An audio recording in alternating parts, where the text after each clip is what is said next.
Hello दोस्तों, राधे राधे। कैसे हैं आप? आशा करता हूं कि आप सभी स्वस्थ होंगे, मस्त होंगे और अपने अपने कामों में व्यस्त होंगे। तो दोस्तों, चलते हैं आज की नई जानकारी की तरफ।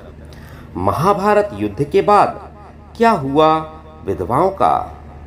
दोस्तों, यह इस दुनिया की रीत ही है कि युद्ध के बाद मानसिक व सामाजिक प्रताड़नाओं का युद्ध तो स्त्रियों को ही करना पड़ता है, क्योंकि भाग्य की मारी बेचारी पति की मृत्यु के बाद विधवा कहलाती है, जिसे समाज एक कुंठा के नाम से जानता है। और इसी सामाजिक भाव को देखकर वह अबला नारी अपने को पति की मृत्यु के बाद मृत ही समझती है। महाभारत के युद्ध के पश्चात जब युधिष्ठिर ने 15 साल तक राजपाट किया, तो उसके पश्चात धृतराष्ट्र, गांधारी और कुंती ने वनवास ले लिया और वन में जाकर एक आश्रम में रहने लगे। धीरे धीरे समय बीतता गया। लगभग 1 वर्ष के पश्चात पांडवों ने सोचा कि हम गांधारी, धृतराष्ट्र और माता कुंती के दर्शन करने चलते हैं। इस बात को जानकर सभी नगरवासी भी उनके साथ उनके दर्शन करने के लिए वन की ओर चल दिए। जब सभी नगरवासी और पांडव वन में आश्रम पर पहुंचे, जहां उन्होंने धृतराष्ट्र, कुंती और गांधारी के दर्शन किए, तो सभी बहुत प्रसन्न हुए। कुछ दिन पश्चात एक दिन महर्षि वेदव्यास उस आश्रम में पांडवों से मिलने आए, परंतु वहां महर्षि वेदव्यास ने देखा कि पांडव सहित हस्तिनापुर के सभी निवासी भी युद्ध में मारे गए अपने परिजनों के शोक में डूबे हुए हैं। यह देख महर्षि वेदव्यास ने सभी से कहा कि आप लोग युद्ध में वीर गति को प्राप्त हुए अपने परिजनों के लिए शोक मत करिए।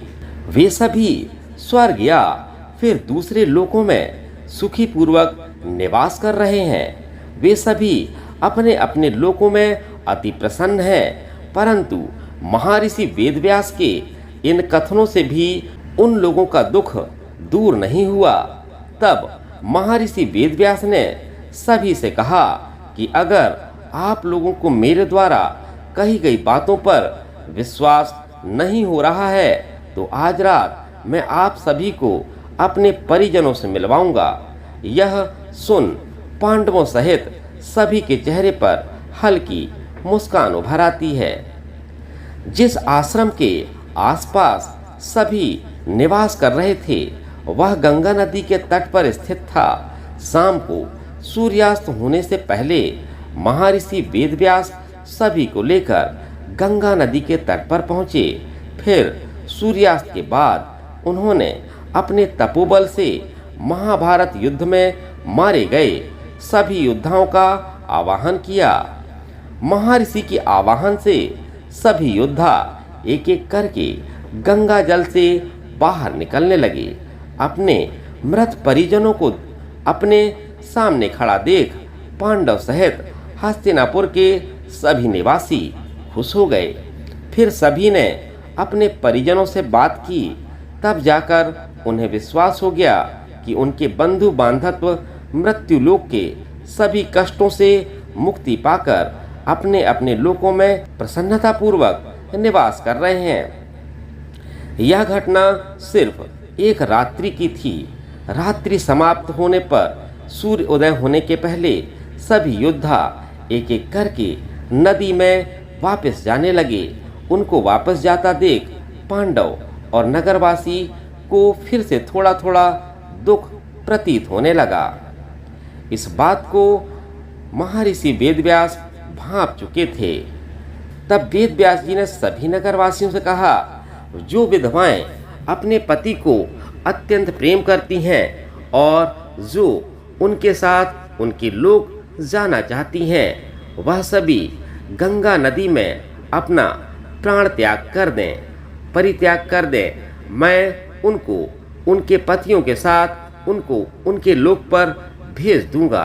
यह सुनकर सभी स्त्रियों ने गंगा नदी में डुबकी लगा दी और अपने पतियों के साथ उनके लोक में प्रस्थान किया। तो दोस्तों, कैसी लगी जानकारी? उम्मीद करता हूँ कि जानकारी आपको पसंद आई होगी। यदि जानकारी आपको पसंद आई हो तो कमेंट सेक्शन पर कमेंट करके ज़रूर बताइएगा। तो दोस्तों, चलता हूँ, मिलता हूँ फिर अगले वीडियो पर। तब तक सभी को राधे राधे, बाय बाय दोस्तों, मिलता हूँ अगले वीडियो पर।